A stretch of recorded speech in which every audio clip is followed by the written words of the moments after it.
It is 4 p.m. We're bringing developing news. And the stories behind the headlines. This is Storycon. I'm Regina Lay. I'm Ed Lingao. Some stores are watching this Thursday, June 11. The PNP has deployed nearly 90,000 personnel for Independence Day activities tomorrow. The PNP has also placed all its units nationwide under alert status. Earlier, reports of an alleged attack on Malacanang on June 12 surfaced, but authorities denied any such threat. Palace Press Officer Claire Castro also responded to Senator Ping Lacson's claim of growing discontent among members of the uniformed services.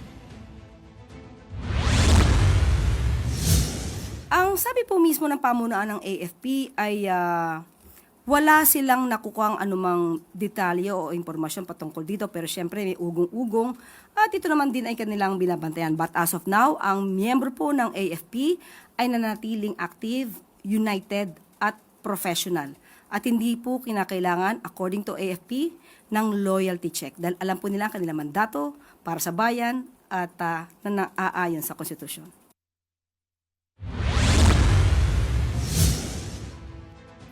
Labor Secretary Francis Tolentino has summoned Ateneo men's basketball coach Tab Baldwin to submit proof of a valid alien employment permit. Dole said it's verifying Baldwin's compliance with labor rules for foreign nationals working in the Philippines.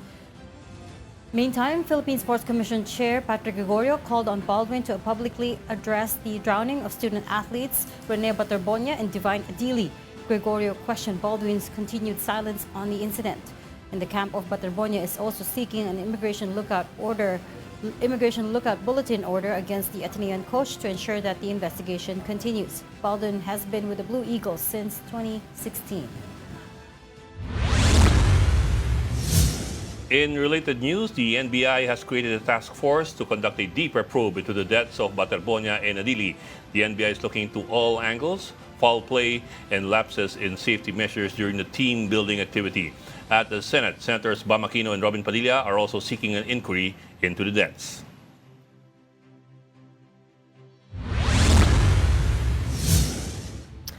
The official website of the Senate remains under maintenance after it was defaced earlier.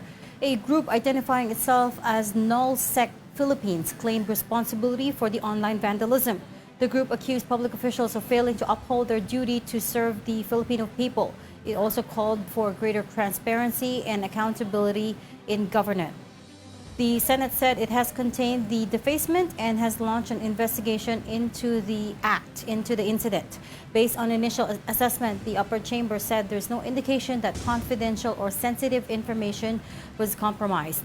The Senate also noted that the website mainly hosts documents and materials that are already publicly available. President Bongbong Marcos is aware of China's movable floating platform that was installed in Bajo de Masinloc or Scarborough Shoal. Palace Press Officer Yusek Claire Castro said the Department of Foreign Affairs has already filed a diplomatic protest against Beijing. She stressed that the president will not allow any action that will result in the country losing control of Masinloc. Meantime, in an international maritime forum, former Supreme Court Senior Associate Justice Antonio Carpio presented an idea. He said that he proposed a marine protected area to contest China's boundary claims. If we do not protest this declaration of China, we are deemed to have impliedly accepted it. So we must protest. Up to today, we have not protested. No state has protested. So we have to protest, and the protest must be timely. In my opinion, we should protest within 1 year because there are cases where you can protest within 2 years, but we have to play it safe. We have to protest within 1 year from December 2025. That's when China made its declaration, because China ratified the treaty December 2025 and stated that in their declaration. We have to make a counter declaration.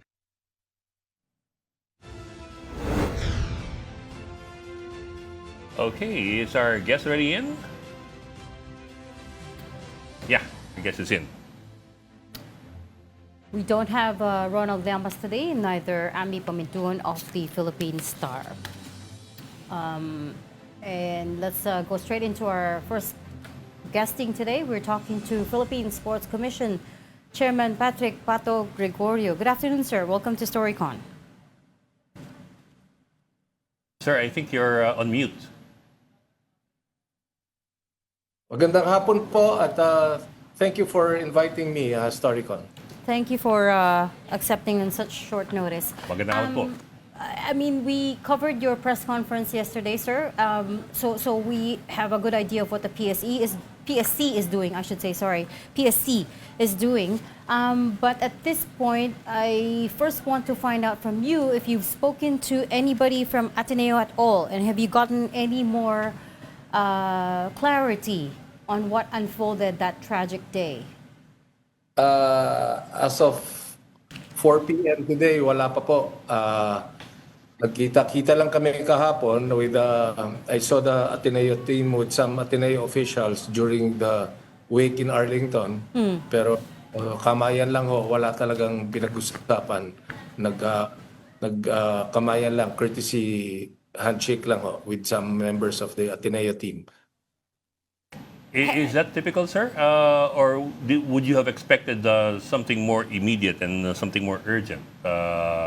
Kahit pa paano ang initial report man lang. That is not typical. We know each other. We've known each other for so long. But maybe they just don't want to talk about it yet.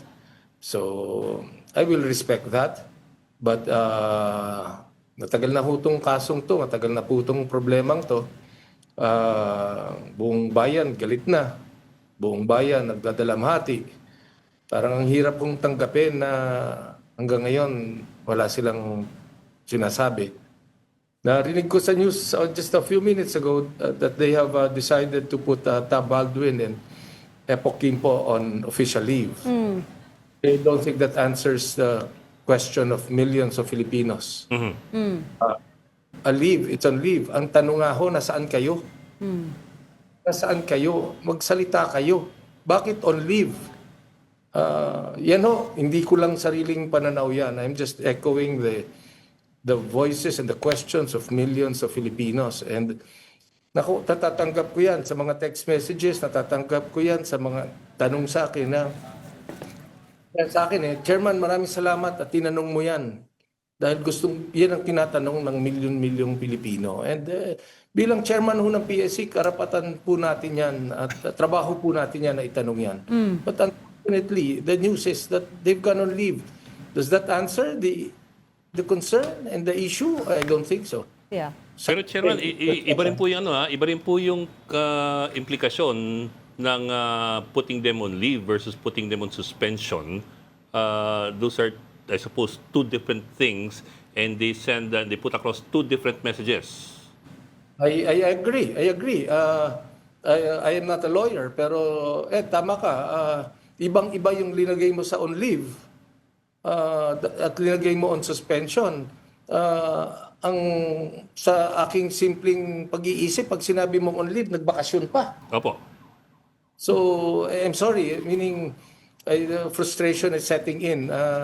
We are really not comfortable with everything that's happening. But to be very clear, sir, have you actually asked for an audience with Ateneo officials, not just the coaching staff, but the officials themselves? They've been issuing statements through SOCMED. We already informed them yesterday through the UAP that bukas po ang pinto namin sa panel, sa stakeholders panel para masimula namin ang pag-uusap. But let me be very clear, iba po ito sa pagsusuri at investigasyon na ginagawa ng PNP at ng CIDG. Ang sa amin po, nandun po kami sa proseso ng administratibo, nandun po kami sa pagprotekta ng atleta, at nandun po kami sa kalagayan ng pamilya ni Rene at ni Divini. Yan ho ang trabaho namin sa PSC.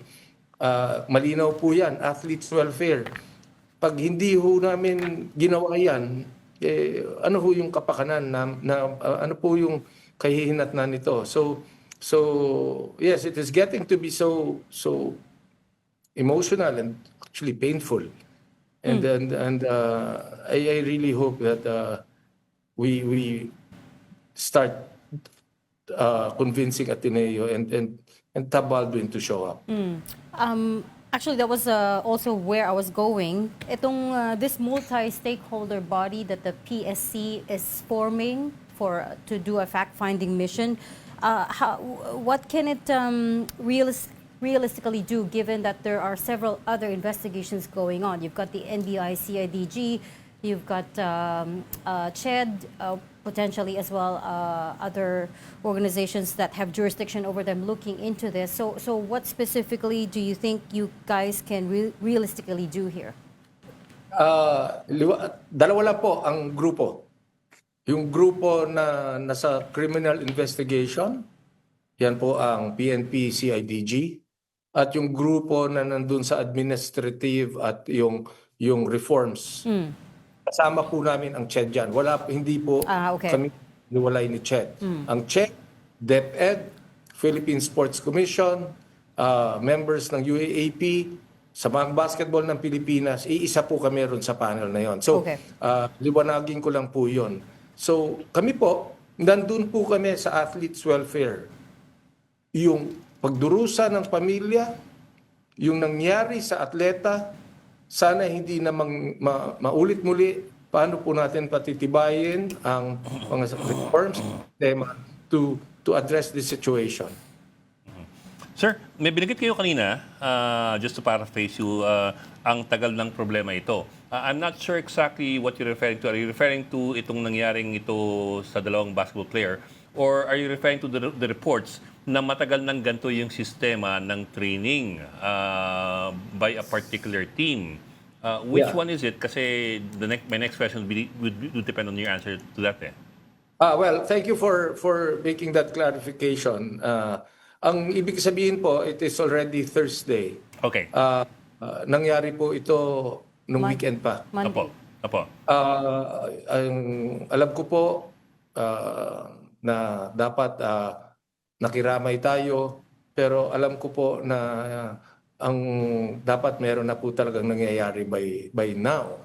Yes, sir. And hindi po kasi natin masisimulan yan kung ang statement is let us give them privacy and they are on leave. That does not give us a good parang opportunity to really analyze what happened. Hindi naman po kami ang mag-iimbestiga nito kung may kasalanan sila o wala. Ang sinasabi lang po natin, pwede ba po para lang sa kapakanan ng atleta? Pwede ba po para sa kapakanan ng pamilya? Pwede lang po para sa maintindihan ng taong bayan na nandito ang Philippine Sports Commission at ang DepEd and the CHED para lang makatulong? Pwede ba pong malaman namin kung ano ang totoong nangyari? Yun lang po ang sa amin. Yes, sir. Well, thank you for clearing that up, sir. Pero my question pa rin is this I'm sure you already seen all the previous interviews that have been coming out of other players of the Ateneo where they would describe Boot camp training as sometimes deadly. Now, from what I was understanding from the interviews, some of these go back as far back as 2016. So we were looking at more or less a decade. I don't know if it was consistent, pero matagal-tagal na rin po itong isyong ito.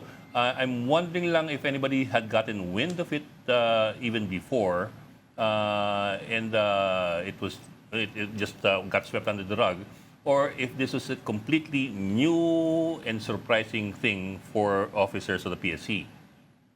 Well, officially, it is something new. Alam mo po, ang sistema, programa ng bawat eskwelahan at ng sports program, may kanya-kanya po yan. And ako po, wala po akong knowledge dun sa ginagawa nila o kung nagawa man nila, hindi ko po alam yan. Ang sa akin lang po is that mayroong ang reports, nakita natin yung reports, at mayroong mga previous statements na sinabi. And I think we need to seek clarification kung totoo ba po yung sinabi ng mga dating players. Yung nagpapalabo sa usapan kasi mayroon talagang na-establish na mga kwento. Dahil show ho yan mga podcasts po yan So bakit hindi pinapaliwanag yung sinabi ng mga players niya kung totoo ba yan o hindi. So, yun po ang isa sa mga gusto nating maunawaan. And let me clarify po, no? Ito po hindi po natin kalaban ang ano kung sino man. Ang gusto lang po natin is ma-address natin yung athletes welfare na sinasabi natin na isang bata na galing sa probinsya, ang laki ang pangarap, ganito ang nangyari, napakasakit, napakalungkot. Parang alam natin ho yun. It is the story of the mother who's grieving and the child who's inside the coffin. Ipo ba tama lang na malaman na natin ano talaga yung nangyari? Yeah. Hindi po yung let us pay our respects and they are now on leave. I'm sorry. Right. Hindi ko yata humatip yan. So, Chair, for the record, you have never heard of the Baler trainings ng Ateneo? I've never heard of the Baler trainings. I don't know their style when they train. Nakita ko rin lang po lahat ng mga nangyari dun sa mga podcast guestings, and it is now the best time. This is the best time to really understand. Totoo ba po ito? Ano ba po talaga ang ginagawa? Bakit po nangyari ito? Sana po naiwasan ito. You keep saying that the leave of absence is not enough. What would you like to see at this point? I mean, of course, the investigation is still ongoing, but at the very least, what's acceptable to you, sir? Where is Tab Baldwin? Where is Tab Baldwin? That is my question, and that is the question of 110 million Filipinos. Where is Tab Baldwin? Sir, shouldn't Ateneo be answering that too? I hope so. I really hope so. Kasi that does seem to be the most immediate question right now. Yan po sana. Yan rin po ang pakiusap namin talaga dito sa ahensya natin. At yan rin po ang hinihingi na sagot ng napakaraming Pilipino. Yan rin po ang maraming tanong mismo ng mga taga-Ateneo, ng mga kaibigan natin na nagsasabing bakit nga ba hindi masasagot yun? Sir, let me take on the role of a devil's advocate here of some sort. How does one strike the balance? Kasi I'm not an athlete, so I really wouldn't know. But how does one strike the balance between, alam mo, yung making your athletes train in such a way that you push their limits to the extreme, so that they come out on top in the end, versus irresponsible training. I ask that kasi on one hand, you never know. Baka mamaya some people or some groups would say na it's actually a point of pride that they went through difficult, brutal training, and sometimes it does become a point of pride, especially for groups that see themselves as elite. How do you strike that balance between that and being careful with the training? That is a very good question, Ed, no? But really very difficult to answer kasi diyan mo binibigyan ng kahalagahan yung coaching philosophy. Diyan mo binibigyan ng kahalagahan yung kung bakit ka marunong ka bang coach o magaling ka bang coach. But there's a thin line that separates that Yung kung nalalagay na sa kapahamakan yung mga atleta. It's very difficult to comment on that. Whether it is good or bad, or it is successful or not successful, it is really very difficult to comment. We know that Ateneo has a successful basketball program. We know other universities have successful programs, and to each his own style. Ang sinasabi lang naman po talaga natin dito, at liwanagin ko lang naman ulit, our role in the Philippine Sports Commission, our role in government is to understand bakit po nangyari ito at pwede ba pong masagot natin yung tanong na tinatanong mismo ng nanay ni Rene na saan ang kapaliwanagan, na saan yung mga taong dapat kumausap sa akin para maunawaan ko kung ito ba totoong aksidente o something really bad happened because of an activity. Yun lang naman po yun. Ito po'y panawagan, hindi po ito pagsisisi o pagdududa. Panawagan po, meaning there is a culture. This is the culture of the Filipino people.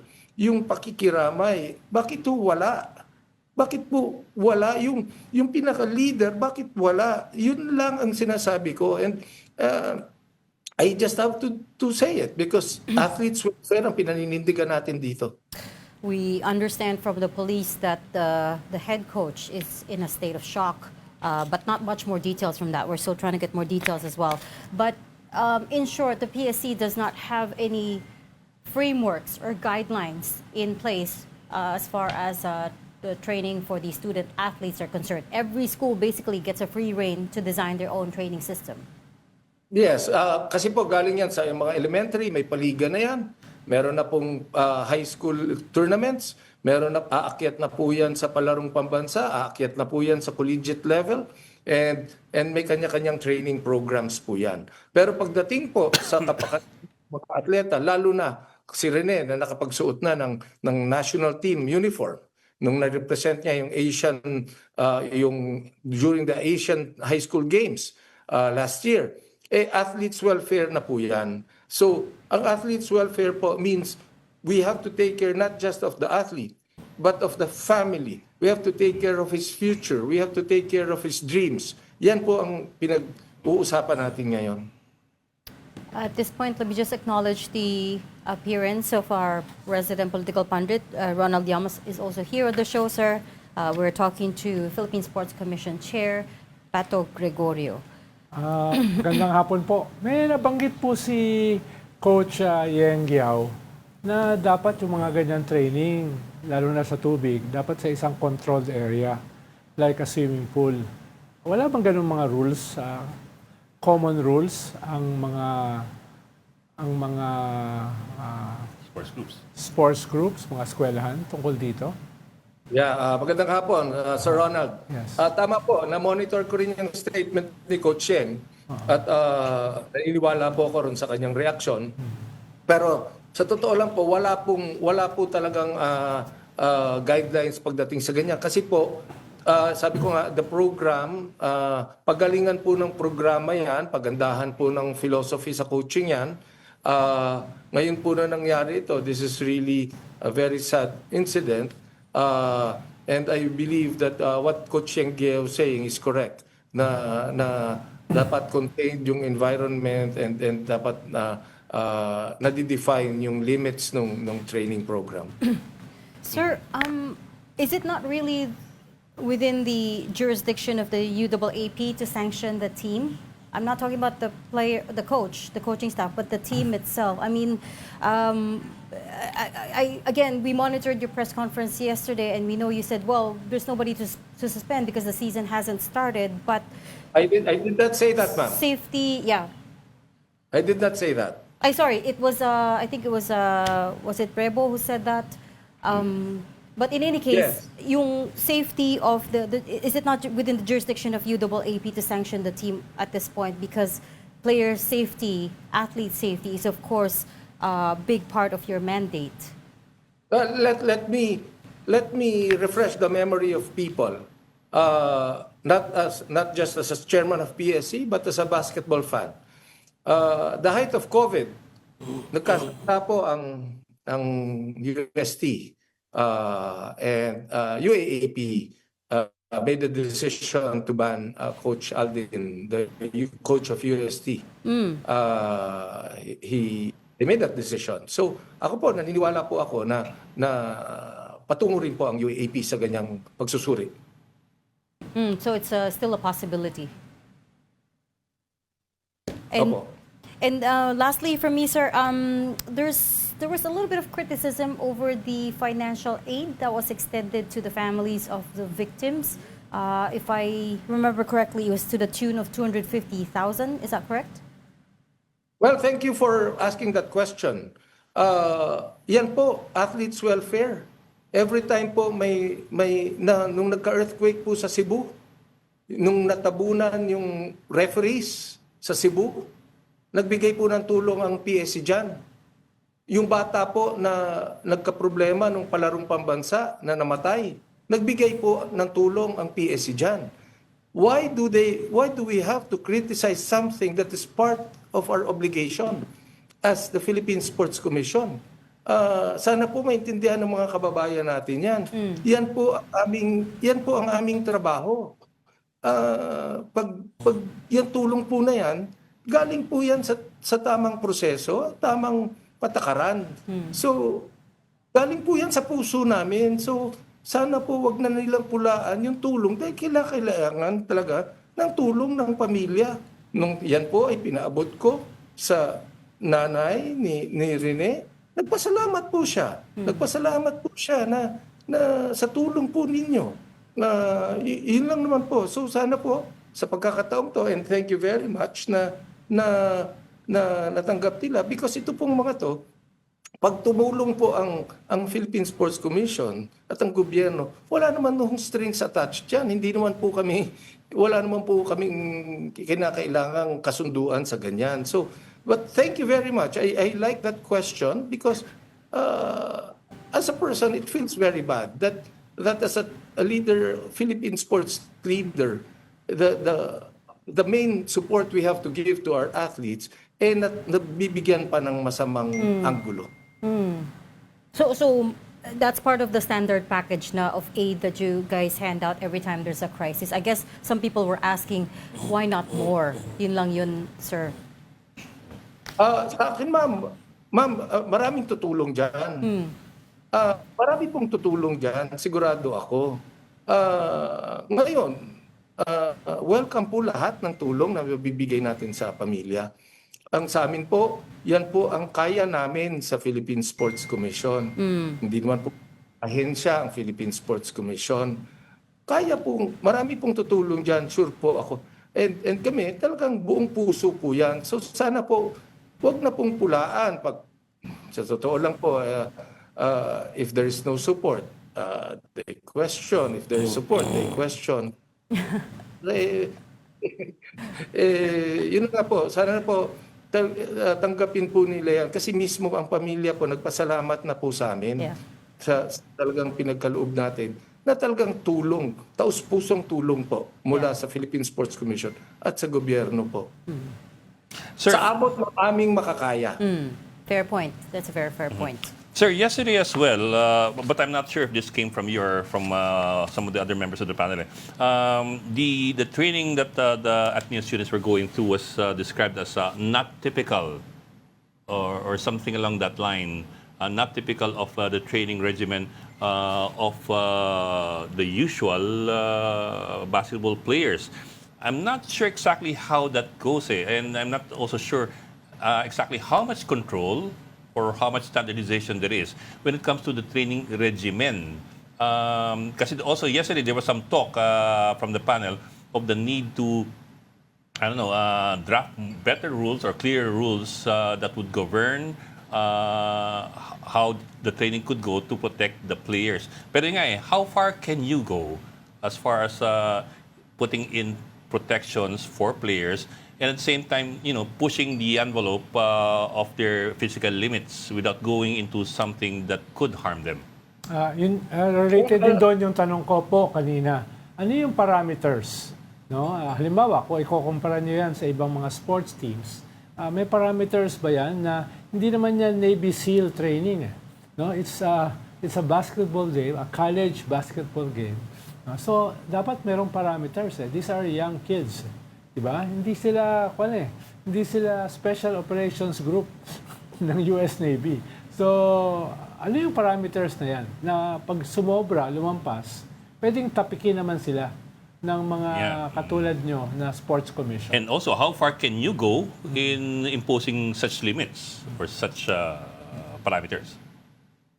Yeah, ang key point po rito, yung word na standardization. No? Yeah. Yung standardization, mahirap po talaga yan because kanya-kanya nga ang filosofiya yan sa training and sa coaching. Kanya-kanya po. Yung pagkasabi ko po, nung tinanong po ako, ito ba standard? Ang sinabi ko, hindi po standard yan. Yan po ay ang basihan ko po dyan at yung statement ko na yan, pinanggalingan po yan sa more than 20 years ko sa Philippine sports at Philippine basketball. Yan po ay sa exposure ko sa Philippine national team. Yan po ay exposure ko sa professional team sa PBA. Yan po ay exposure ko sa university teams. Yan po exposure natin sa mga high school teams. Yun po ang ibig sabihin ng hindi standard. Usually the training of basketball should happen inside the basketball court. Kung ano po yung standard na wala doon, kaya ko po nasabi na hindi sa tinagal-tagal ko po sa Philippine basketball, hindi ko po talaga alam kung na may ibang team na gumagawa niyan. Okay. Sir, pahabol na lang. One more, sir. Kasi I understand that yung nangyari dun sa Aurora was not actually training per se, but team building. Now, I don't know if there's any significant difference between the two when it comes to basketball activities. They said, Pero may ano ba? May paghihimay ba yun? And if it is a team building and not a training camp mismo, would that make a difference in how you look at this? Look at what happened? Well, team building is an integral component of building a basketball team or a football team. Kasama po talaga yan sa program. Pero marami pong pwedeng aktibidades diyan, marami pong approaches diyan. Kung minsan nga ho, it can be as simple as a resource speaker and a motivator. Kaya yung nangyari po sa Aurora, hindi po yan, palagi ko hindi po talaga lang standard yan, but it is a practice and a philosophy Yeah. as far as they are concerned. okay, we'll leave that there. We understand you have another commitment, but just coming back to the slight correction we had earlier, it was UAP Executive Director Attorney Rebo Sagisag who said nga that any disciplinary or preventive measures remain at the discretion of the school, which is Ateneo in this case. But we'll leave that there. Thanks so much for talking to us today. That was Philippine Sports Commission Chairman Patrick Pato Gregorio. Salamat, sir. Thank you, Salamat sir. po. Salamat po. Okay, welcome to the show, Raul Llamas. DILG, sorry, just to close off this topic, the DILG, through the CIDG, has issued a subpoena for the coaching staff of Ateneo and everyone that was part of the team building activity in Aurora. It was issued under the possible investigation under violation of RA 11053 or the Anti-Hazing Anti-hazing. Act of 2018. That's the amended law. That's the amended So version. yun, merong logical na relasyon yun, yung ginawa ng DILG. Yung sa DOLE, ano yun? I don't know. It's kung meron siyang working AEP. permit. Working permit. He's an alien eh. He's not a Filipino. But he's been here for a long time, so you would presume that yes, he does have the necessary working papers. Ateneo is a huge institution. I doubt that they would have let this pass otherwise. But you never know. So yun yung issue ron, working permit.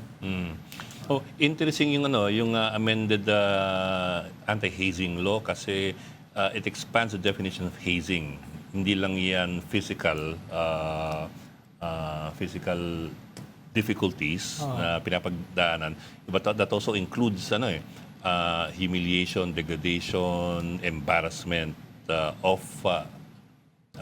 applicants to an organization. So, ibig sabihin, potentially may kasalanan akong ganyan kay Manny Mugato? Oo. Oo. No, it's a broader Yung definition kaso of mo hazing nga eh. is unjust vexation.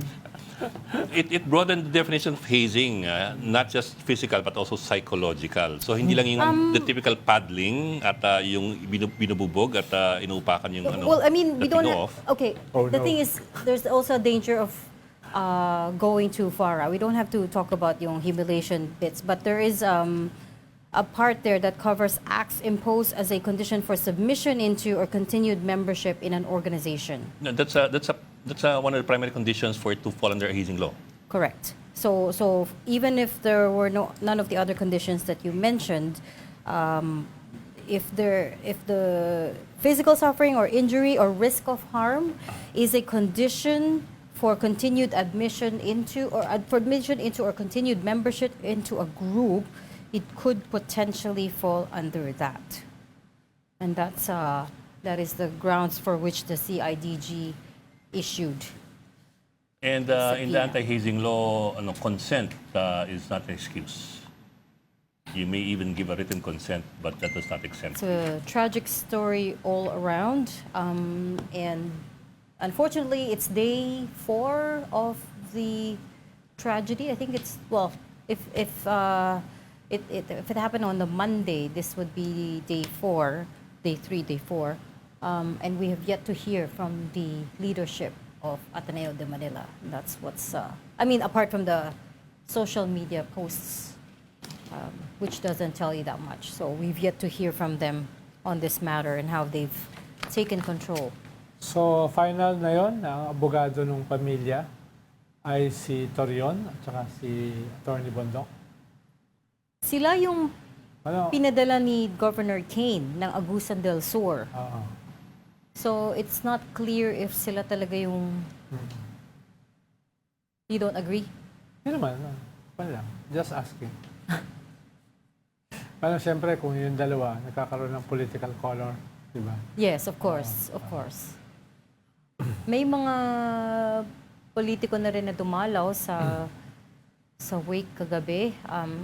Si Senator Robin Padilla, who wore the jersey. And I heard si Senator Bam Aquino as well, who's obviously an Atenean. But we have yet to see the coaching staff of the Ateneo since this incident unfolded. Oo nga, bakit? Parang sila, scars. Anong paliwanag nila? Medyo scars. I mean, at this point, Statements, scars yung kanilang presence. At this point, it's obviously being the control is with the leadership of Ateneo, right? Sila siguro yung, they're the ones that are controlling the information. Ang question lang is bakit hanggang ngayon wala pa rin press con or any attempt to face the media, to face the public. Merong mga engagement sa social media. Medyo toxic. No? Yeah. Yung sagutan. Kaya mas mahalaga yung official para ma-lessen. Kasi marami pa rin misinformation out there. Disinformation, misinformation. Marami pa rin nagsasabi na may ankle weights. Walang ankle weights. This has been verified by the police. This has been confirmed by the school as well. There were no such weights attached to the body of the victims. Parang hindi naman ganun kahirap na maglabas ng final forensic report. Diba? Para maging basihan din ng statement ng school. At saka itong mga commission ay makwana to settle the issue. Nagda-drag on Diba? Nagda-drag on, and it's becoming a bigger and bigger issue every day that passes without a press con from them.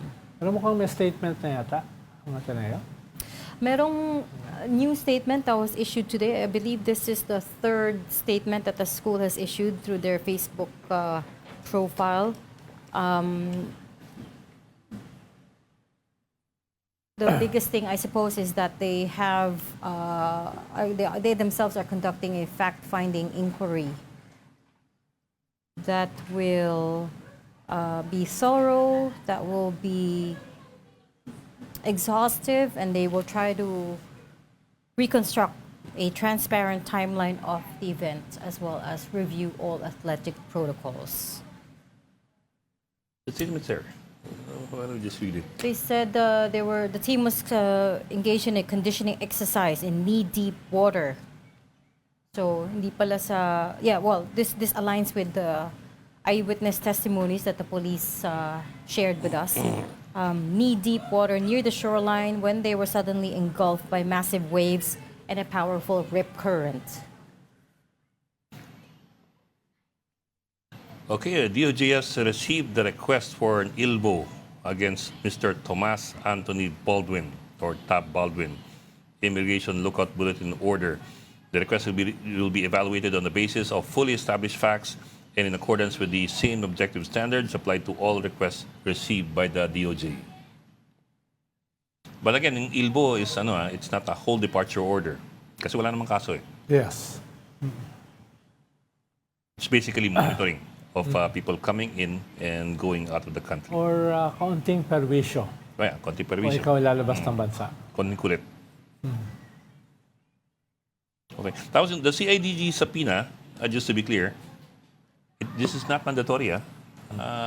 They can summon you, but you're not required to appear.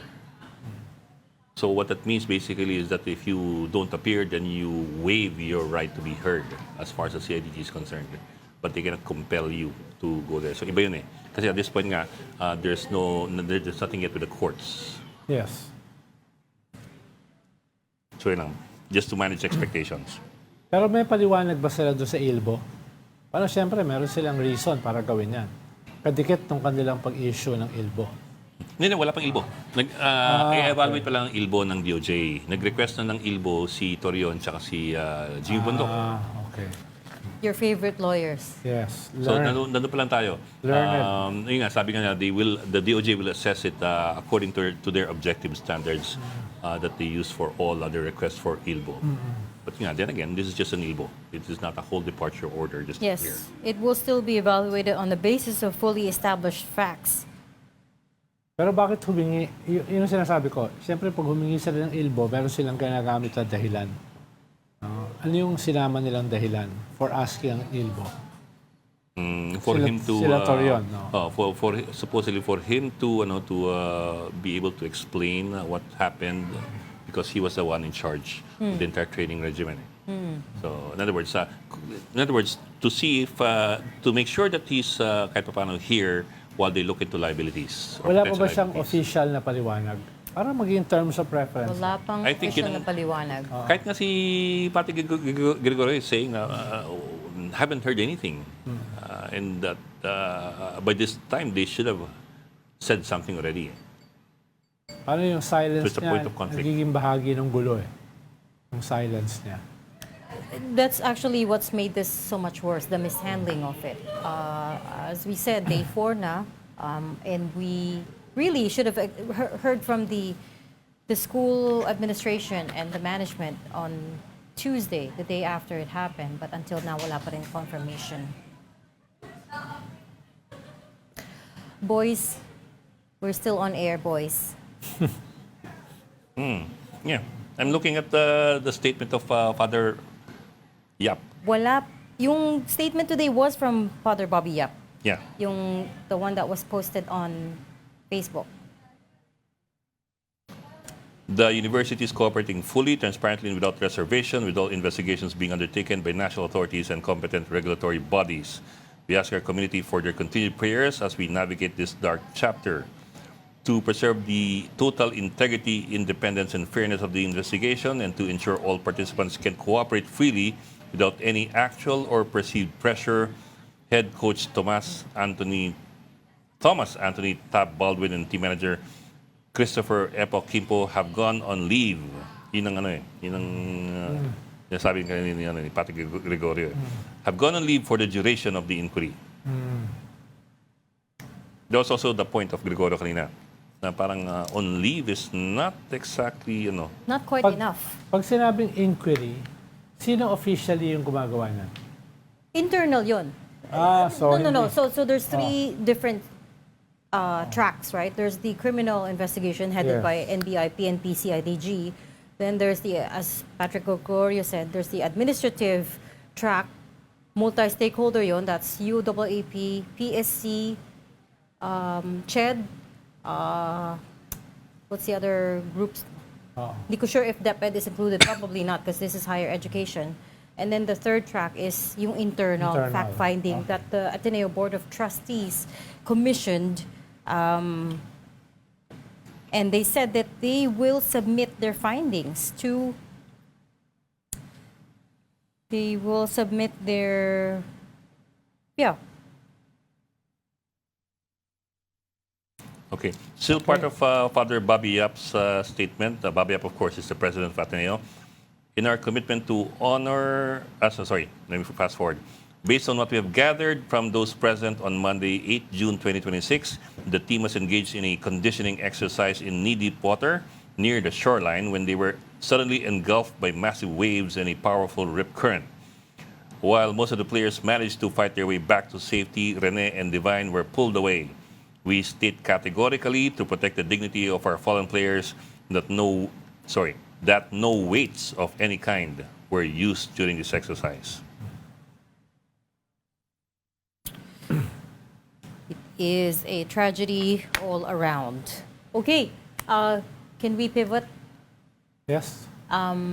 June 11 na, there are still rumors of security issues tomorrow. Should we be worried? Well, merong call na mag-mobilize kaninang umaga sa Senate. No?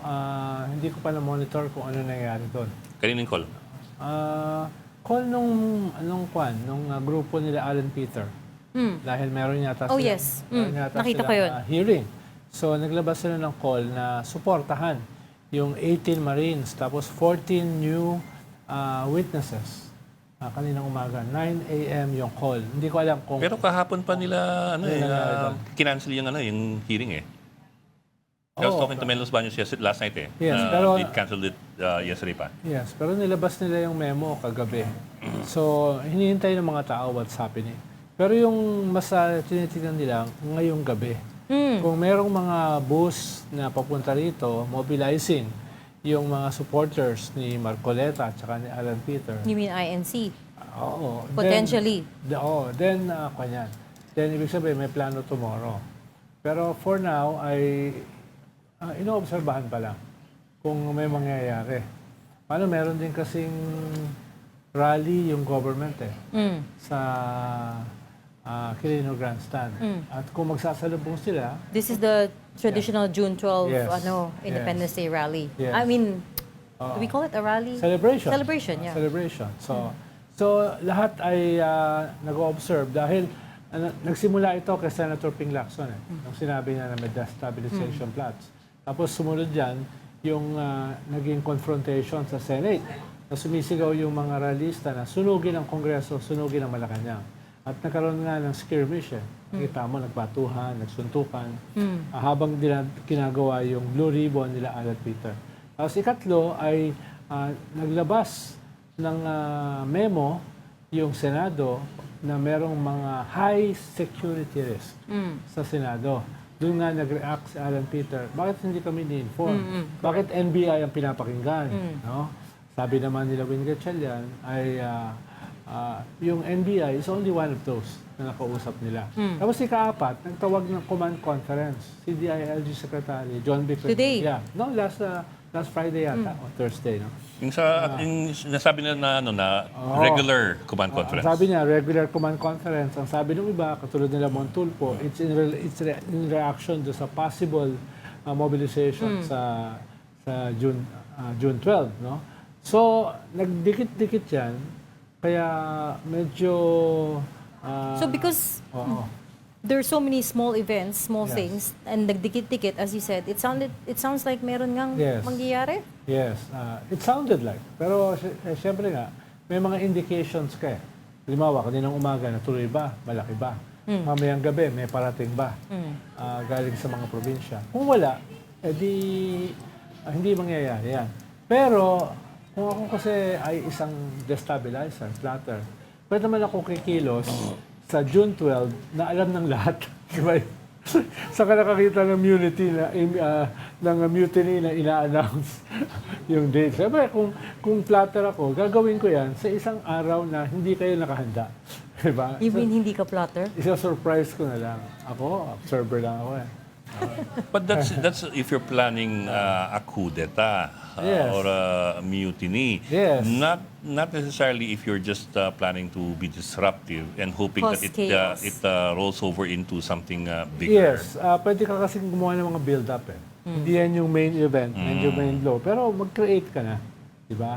Kaya nga, tinitignan yan eh. Tapos syempre, nag-loyalty check din yung AFP. Katulad last year, Yes. nag-loyalty Yes, check naalala ko sila yun. nung September, November, no, pagkatapos ilabas nung Marites na Manny Mugato na something is brewing. Kanina ba galing yun? Something is brewing. Kay, no? kay So, General Hindi. So, Galing kay... Sa'yo, So- sa kanya galing yun. hindi. So, Hindi lang sa kanya. Sige. so medyo ganyan tinitignan mo. At nung last year, September at November, malalaki yung mga rally. Yes. Diba? Kaya, Although yung sa November, di ba, it fizzled out. yes, fizzled out at tinapos nila on the third day after magsalita ni Amy. Naalala mo? Diba? Pero malaki yun, malaking rally. Tapos pinaalis yung mga DDS. Kung maalala mo, nasasama. No? Yun yung first time na may open break between the DDS at saka Iglesia ni Cristo. So, ang tinitignan naman natin are patterns. Patterns, indications na may plano. No? But until it happens, You don't know. it didn't happen. It can So still. as of right now, wala pang indicators. As of right now. Yes, wala pa. Ang hinihintay ng mga tao ay yung mamayang gabi. Ano, usually dumating yan, na magmomobilize mga yan. bus. Oo. Bus yan the night before. So makikita yun. Kung wala, edi wala. But that's if you want a big, A build-up. Oo, amassing on the other hand kasi, there's always a possibility of what happened last year na small groups will be very disruptive, will torch a few things here and there, Yeah. and At pwede cause naman- chaos. And then that becomes the seed for something bigger. Pwede namang iba-iba yung trigger. Halimbawa, noong 89, maalala mo, November 30, Mm. walang build-up yon. Biglang nagkaroon na lang ng mutiny. Sila Danny Lim, sila Ariel Kerubin, di ba? Nung nung EDSA 2, merong build-up. Na merong 3 to 4 days ng malalaking rally bago nagkaroon ng withdrawal of support. Di ba? Kaya depende yan sa trigger. Yung kila Trillanes nung 06, na kasama si Ed Lingaw sa mga nag-cover. Nag-cover, di ba? Oo. Kala ko sabi mo, mutineer siya. Ang trigger doon was a court case Yes. sa Makati. Ano ba yung trigger ngayon? What is the potential Well, trigger? marami na So yun much is going on. Kaya nga, marami. Pwedeng yung dynamic sa Senate, no, nasabi na nila Alan Peter, unconstitutional, illegal. Pwedeng yung 18 Marines, no, na sinasabi nila massive corruption, etc., pinagtatakpan ng gobyerno. Pwedeng yung mga cases ng mga senators for plunder dahil nakita nila kulong kagad So, ang kinukuha nila, bakit kami? At syempre, isa ron ay member ng iglesia Yeah. na potentially makulong. No? So, pwedeng isa dyan or pwedeng all of the above as triggers. Alam mo, potentially, what I don't could know be if it's another trigger in the next few days, if it does happen, pag milumabas sa arrest warrant kay Senator Marcoleta Yes. for his plunder case. Yes. Tapos kasabay pa kay Joel, JIL yung isa. Yung isa, Iglesia ni Cristo. Kaya Doon JL, mag-mobilize doon. medyo malit naman ang JL, pero yung... Hindi, nag-100,000 rin sa luneta yun, di ba? Ano ba? Hindi ko matandaan eh. Naalala, malaki nga. Oo. At So, least a yan few yung mga- 100,000. Yan yung mga potential triggers. No? Pero nothing like the iglesia. Kasi yung iglesia, when they move, they really move. Kaya nga sa iglesia, obserbahan mo the night before. Kung may mga buses na nagdadala ng mga tao. At usually yan, naka-t-shirt na yan. Merong pare-parehong t-shirt yan. No? Yung contact mo ba na nag-imprenta ng t-shirt, walang nababanggit sa'yo? Basta alam Baka ko. pumunta sa iba. Basta alam ko, may nagpiprint ng t-shirt. So meron nga. Oo. The only question is kung sumakay sila sa bus at pumunta dito. Matindi Yeah. contact Pero yung nagpa-print. ng t-shirt. Yes. Nagpa-print ng t-shirt. Yes, katulad last year. Nag-print ng t-shirt. Lahat sila naka-t-shirt. No, nung common na yan. Ano yung nasa t-shirt ngayon? Anti-corruption. Ang alam ko, ang t-shirt ngayon ay Independence Day. Oo. So, May flag. so meron talagang timing siyang hinahabol. Well, initially, pero sabi ko nga, katulad nung rally last November, malaki. Pero on the third day, It fizzled out. tinapos. No? Hindi ko alam kung ang dahilan dahil sa speech ni Ivy. Kung maalala mo, di ba? I don't know. Kaya But- tuloy ang telenovela. Pagod na ako sa telenovela. Okay, you're watching Story Corner 1 News. We just need to take a very quick break. We'll be right back. Please stay with us.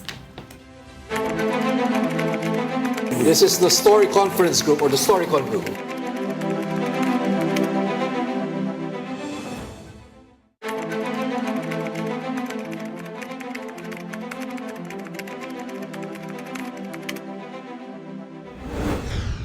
We've got developing news in the stories behind the headlines. Welcome back to the Storycon, the Story Conference. I'm Ed Lingao. And I'm Regina Lay, still with us. Ronald Llamas, our texting political heckler. Alam mo, yung tanong pa rin is kung ano mangyari bukas eh. Well, malalaman mo mangyayari bukas, mamayang gabi. If there will be mobilizations in the busloads, no, going to Manila. Kung wala, edi hindi yan mangyayari tomorrow. But could something else happen maliban dun sa potential busloads going to yung reference point ko nga is yung what happened last year sa Minzola eh. Ngayon, Sa Ayala Boulevard eh. yung pwedeng sinasabi na high security alert sa Senate, something might happen there. No, in one of those hearings, whether official or unofficial. No? Ano, ang term nila, Win Gatchalian at saka ni NBI Director Melvin Matibag ay high security risk. Kaya di ba may pinagbawal ang visits, tapos yung mga empleyado Work from home, no, et cetera, et cetera. Medyo unprecedented din yan. Ibig sabihin, sila seryoso nila. No? Lalo na, coming from doon sa nangyari more than a week ago, na nagkagulo sa labas ng Senado. Wala kang naririnig dun sa sa security threat na yan? Anong nature nun? Well, yung pinag-uusapan natin, yung isang possible trigger, yung Senate crisis, yung plunder cases ng mga Doon sa senador. triggers, pero what potentially could be the threat? Well, it can be anything. Pwedeng i-occupy yung Senado. Diba? Pwedeng maging jumping point yung Senado papuntang Malacanang. Depende sa size ng mga mag-gather. Pwedeng magkagulo sa labas ng Senado on a bigger scale, katulad ng nangyari more than a week ago. So, maraming pwede. Pero ayun nga, kung ikaw yung platter, gagawa ka ng mga distractions. Gagawa ka ng mga diversions in relation to sa main blow. No? Ako lang naman yun. Spoken like a true conspirator. Not observation lang yun. Somehow you're just always observing. Observation lang yun. So, dahil you have to confuse your enemy. Dapat hindi ka predictable na ito yung gagawin mo. Diba? So, yung mga strategies, naglalabas siya ng mga diversionary tactics. Separate from the main blow. What would be interesting is to get to talk to Senator Ping Lacson. Oh, We siya have been yung trying nagsalita. him. Siya yung Siya yung nagsalita. And siya yung nagsabi na may mga disillusioned former military officers. And the funny thing about that is when he said that, the night before, nandun kami ni Ed sa isang AFP event. I mean, not connected at all. Ang sabi ng AFP, there's no such thing. Well, matagal na rin naman sinasabi ng AFP that there's no coup d'etat, We there's are no... united. Oo, they stand united, they're Kahit noong 89, apolitical, diba? they're non-partisan. Parang 87, di ba? Oo. They Pero are not kasi- to be dragged into this mess, etc., Ang etc. nakaka-exacerbate kasi, may several groups ng mga retired generals. Hindi simpleng generals to, Mga chief of staff. Are you talking about ROAR? Yung retired officers, ano yan? Isa yun, yung ROAR kasi kila General Esperon. Yes. Yung UPI kila General Pokis. Tapos yung ANI kila General Sena, General De Villa, General... Ito pa kay Rio, kay Eliseo, Oo, Ingani. kay General Rio. So meron kang 3 hanggang 4 na iba't ibang mga grupo na minuwansin yung kanilang pagkakaiba. Tsaka yung, bawa, itong ANI, parang neither Duterte nor Marcos. Pero ang pinoproject nila yung sarili as a third pole. Diba? Itong kay Esperon ay clearly, tsaka itong UPI, clearly pro-DDS. Sabi ni General Pokes, hindi daw. Oh, He just wants... you're right. He's just fighting for reform. We've interviewed him several times and he always insists he's not aligned with any particular political party. Pero siyempre, itong mga generals na ito, kahit retired na, meron pa rin yung latent influence sa loob. Of course. Diba? Of course. At kung meron mga organized forces sa loob, then magsasalubong yan, doon magkakaroon ka ng plot. Pero yung mga active kasi, bawal yan eh. Kung ma-identify na meron na tanggal yan or kulong. Kaya, pero ito yung nag-exacerbate dahil ito publicly, practically nagko-call ng mutiny. Diba? Kaya nga, kinasuhan si Pokis natatanggalin yung kanyang benefits. Inciting to Diba? sedition. Oo. So, itong mga ganitong developments, nakakadagdag doon sa sinasabi ni Senator Ping Lacson ng mga disgruntled military officers. But are there still retired generals who still have significant influence enough that would get soldiers out of the barracks? Kaya nga on their own, hindi sa sapat. So kung meron sa loob na nag-organize, tapos pagsasalubong sila, tapos may mga political na patrons na may resources, may network. So pag nagsalubong yan, then you have a plot. Diba? You have a plot. Lalo na kung merong isang superpower na tumutulong. Diba? I asked kasi parang gone are the days na like you have somebody like Honasan, retired na, nagsenador na. Were hugely pero influential. still had the influence over, for example, people dun sa Okud Mutiny. Di ba? Nasangkot siya dun sa Okud Mutiny. Tawag sa kanya, kuya. Oh, kuya. Siya yung parang kuya. godfather nila. Oo. Pero ngayon, masyado na siyang matagal eh. Kaya yung influence niya hindi na ganun kalaki. Pero sabi ko nga, iba-ibang grupo ito eh. Mga 3 to 5 different groups of retired generals. Hindi mo tansyado na may influence pa yung iba dyan sa loob. Diba? Mga alaga nila yan eh. No? At inuulit ko, kung yung mga retired na yan at may mga disgruntled na mga grupo sa loob, magsasalubong, tapos may political support, then it could be very disruptive. It could all come together. Yes. The perfect storm. Oo. Tama naman yung sabi ng AFP na as far as we're concerned, Oh, the chain of command, walang It's ganyan. intact. No? It's intact. It's intact. We Oo. stand by the Pero Constitution. there's disgruntled quarters here and there. For example, ang narinig ko is there's a lot of frustration and unhappiness over the flood control scandal. Yes. Because of course, that's how many hundreds of billions of pesos lost. Yes. And Tapos- sabi nga ng isang officer that I spoke to, when you think of that money, how many FA-50 fighter jets could we have bought? Yes. No? No? How many Black Hawk helicopters could we have bought with that? Tapos nadagdag Kung pa hindi dyan, lang nasayang. nadagdag pa dyan, napigilan yung mga promotions. Yes, yung sa Senado. Dahil yung commissioner appointments hindi gumana. Oh, hindi ko alam kung gano'ng karami na apektuhan. Dahil kung a year before retirement, I heard there were at least 4. four ba? For generals? Oh. Yeah, 4. Dalawa ay itong mga disgruntled, no? Ay hindi lang yung mga promotion. Siyempre may mga dynamic sa loob yan. Halimbawa, on the way out na si Armed Forces Chief of Staff Browner.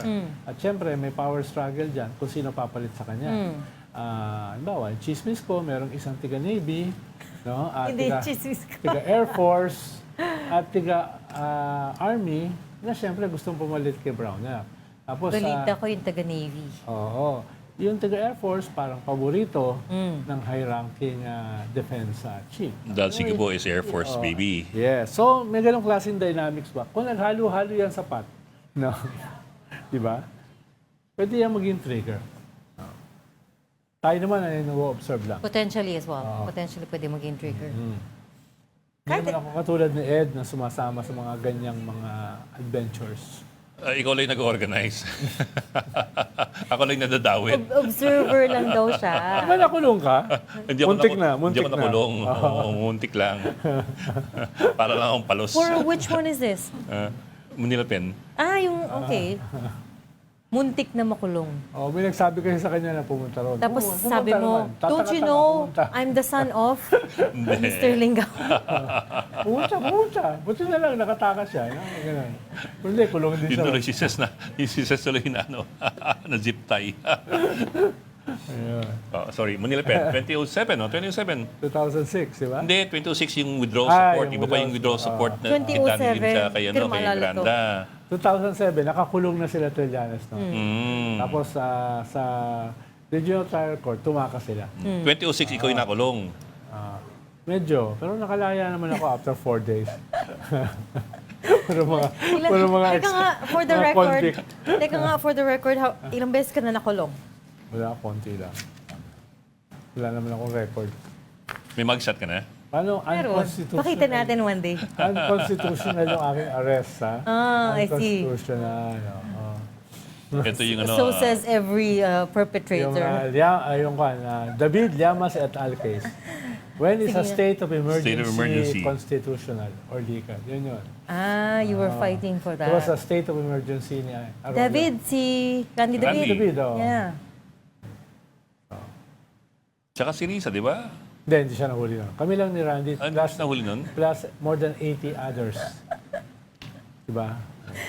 When is a state of Hindi naman ako emergency mahuli nun eh. constitution? Nilapitan ko lang si Randy dahil siya yung hinuli. So, tumawid ako. Us.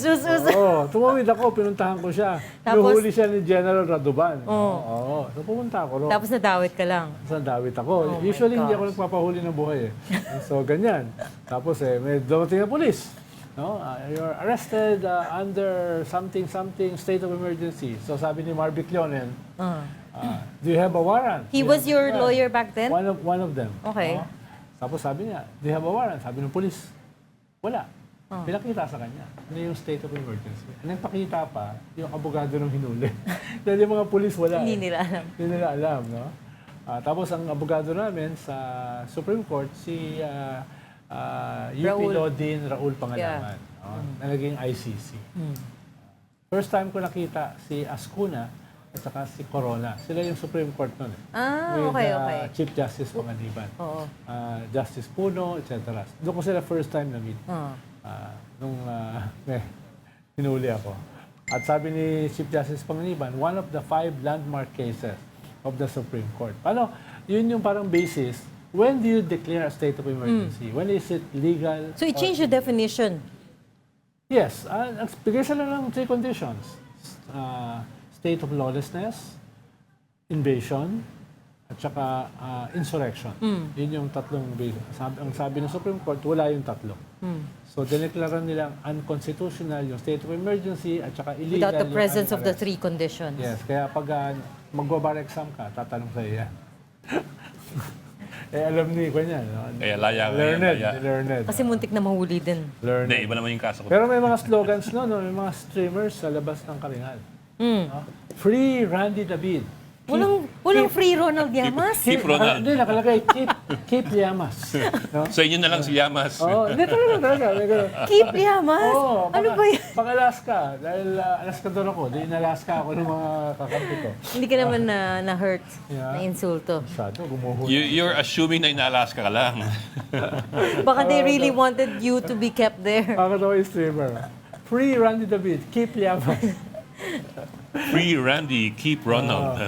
Free Randy, keep Ronald. Tapos may tumawag pa na lagi natin guest dito. Na si- Brad ni Randy David. si Tinawagan Sec. John siya. Vic. Sorry, Brad. Sabi niya, Sino? sorry, Brad. Sabi sa akin, Randy David. Hindi ikaw yung target. Ang target si Llamas. Nadamay. So si Randy na ba yung nadamay dahil sa'yo? Wala mo kung sino yung tumawag. Lagi natin guest Si dito. Sec, ano nga? John Vic. Hindi. Si Senator Ping. Hindi. Sino? MD ang... No, I was gonna MD. say Melvin Matibag, no. Hindi. MD. Lagi natin guest dito. Initials, MD? Oo. Abogado o ano? Hindi. Yan ang tumawag. Sorry, Brad. Mga Alpha Sigma yan eh. Sorry, Brad. No, sabi, hindi ikaw ang target. Hindi mo alam kung sino kawawa. Siya o ako eh. Dalawa ko kasi keep Llamas. Sino nga? Ha? Si Mike. Defensor! Ano lagi natin guest dito? No? Lagi guest dito. GMA siya nun eh, di ba? Secretary Tinawagan siya. ka niya. Hindi ako, si Randy. Si Randy. Cabinet secretary siya nun, di ba? Oh, tama. You're right. Oo. Si Mike Defensor. Teka, pass natin. Okay. Pass natin. Oh, meron pa. May, Pass tayo eh. may happening sa Camp Crame. Okay, let's bring in Jazz Paredes, our mobile journalist reporting from Campo Crame. Jazz, ano balita dyan? Yes po. Yes po, katatapos nga lang yung press briefing with the CADG Chief Police Major Robert Alexander Morico kung saan nagbigay siya sa atin update dahil nga itinurn over na itong investigasyon kaugnay ng insidente kanyang sangkutan ni Rene Baterbonia and Divine Adilis kung saan kanila sila daw ay nakikipag-ugnayan na sa pamilya, itinurn over na sa kanila yung kaso at meron na silang tinitignang person of interest although hindi pa ito i-clarify kung ilan at kung sino-sino dahil ng ongoing investigation at mahigit 20 katao yung inisyuhan ng subpoena no at ang inaasahan na haharap sila dito sa CADG office sa Lunes June 15 para i-interview sila ng mga investigator para magbigay ng kanilang pahayag. At ayon din sa kanila ay nag-request na nga sila ng Immigration Lookout Bulletin Order mula sa DOJ na kanina nga lamang ay kinumpirma ng DOJ na natanggap na nila ito sa kanilang tanggapan. At bukod dyan ay ongoing pa rin naman yung kanilang investigation, pero yung kanilang subpoena na inisyo, no, Bok, Regina and Lorna, ang dami dahil lahat, including yung coaching staff, lahat ng players, even yung bus driver, resort staff, even yung local government, lahat sila binigyan ng subpoena dahil public beach daw nangyari itong insidente. So dapat lahat daw ng anggulo, lahat ng personality na dapat ay magsalita ay talagang inisyuhan nila ng subpoena. Bo. Okay. Lunes to, no? Pinapapir sila sa CIDG sa Lunes? Yes, Bok, tama ka dyan. Jazz, meron ka ng pangalan ng mga nasa Pina? Ronald, sa ngayon na hindi pa sila naglabas nung sino-sino yung mga nilabas na pangalan sa subpoena. At hindi nga rin nila tinukoy kung ilan eksakto, no? Ang sabi lang sa atin ni Morico kanina, more than 20 yung subpoena na kanilang inilabas. Okay. Okay, pero Jazz, pahabol na lang. So, anong titingnan nilang mga posibleng naging problema dito? I'm referring, of course, to the law. Ano yung mga posibleng violations? Sa ngayon, Bok, no, hindi nila in-specify kung ano-ano. Pero ang tinitingnan nilang focus ng investigation is criminal liability daw. Although, actually, kinlarify din natin kanina kung tatanggalin na ba yung angulo na there is no foul play. Dahil nga, ang tinitingnan natin ngayon, possible criminal liability. Pero ayaw pa nila itong kumpirmahin sa ngayon kung there is no foul play. But the investigation is ongoing at magpo-provide daw sila ng further updates regarding dyan kung talagang no foul play nga ba yung ating termino para sa insidenteng ito, Bo. Okay. Okay. Maraming salamat. Jazz Paredes, ang ating Mojo galing sa Maraming Kapampangan. salamat. Although again, the DLG earlier confirmed that they issued a subpoena under the possible violation of RA 111053, which is the Anti-Hazing Act of 2018.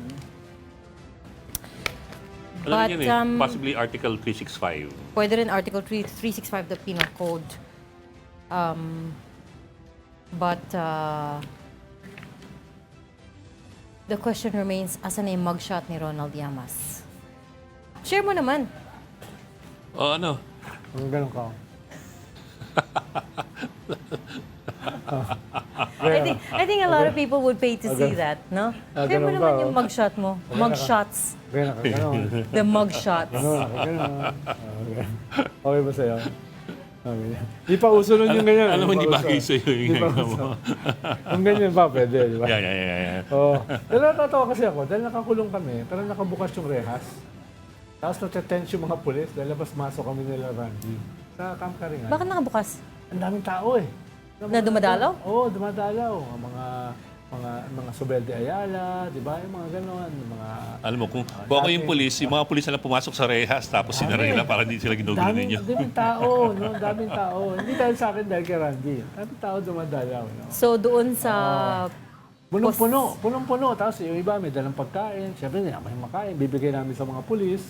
So, tuwan-tuwa naman yung mga pulis. May makain sila. Pero punong-puno yung presinto noon. Loob at saka labas. Dahil yung mga kasama naman namin, nag-rally sa labas. No? Yung nga yung may banner na Free Randy. Free Randy.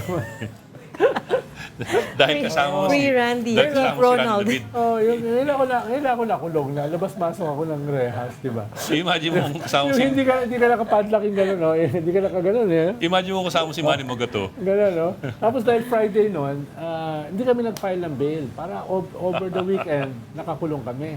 Aba, naglabas yung yung piskal. Nalaya kami ng Friday night. Wow. Kaya kahit walang Piyansa. Oo, tsaka walang trabaho noon. No? Dahil nga dumadami na yung tao sa labas. Hindi na nila makayanan yung... Oo.